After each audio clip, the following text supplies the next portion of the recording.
Hyphenation or blending.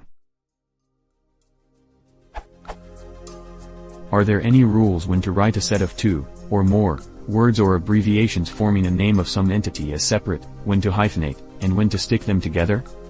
These are my findings with Ngran.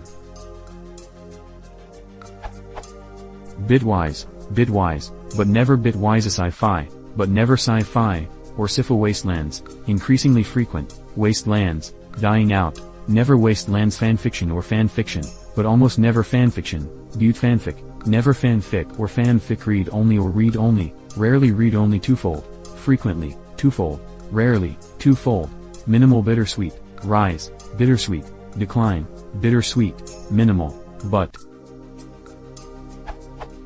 sour sweet, frequent, sour sweet, less frequent, sour sweet, even less frequent all-nighter, dominant, all-nighter, infrequent, all-nighter, somewhat less frequent cross-country, gaining, cross-country and cross-country, about equal, not infrequent overnight, rise, overnight, same as overnight until 1920, then drops to zero, very rare overnight.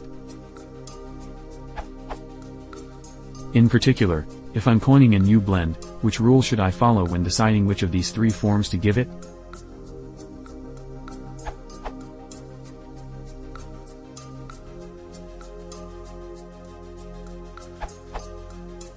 The rule is that there are no rules. But, there are some general trends. Before English lost the genitive case, the first noun would have been declined in the genitive to represent that it owns or modifies the second noun. We actually still see some compound words with a remnant of the Old English genitive. For example, the S in doomsday is declining doom into the genitive.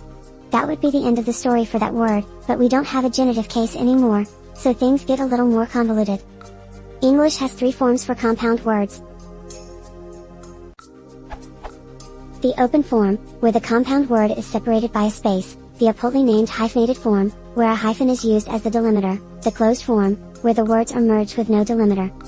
The general trend is that a word starts open, becomes hyphenated, and eventually, the any delimiter that was there is removed to make the closed form. But as I said, the rules are, there are no rules. There can be any combination of these stages in existence for the same compound word, leading many to wonder, which one is more correct. Stages can also be skipped entirely, starting out hyphenated or going from open form to closed form directly, and, still, there is yet another exception to be made for the common prefixes we have taken from Latin/Greek, those are almost never hyphenated. For example, telephone, a recently invented word, was never telephone. But even then, there are exceptions. Some of which are mentioned here. I'm sure a few minutes of thought and more rules can be posited and then more exceptions to those rules found. Your best bet is just to follow the most common spelling of a word on a case-by-case basis. By the time it changes and people start questioning your spelling, you'll be long since dead.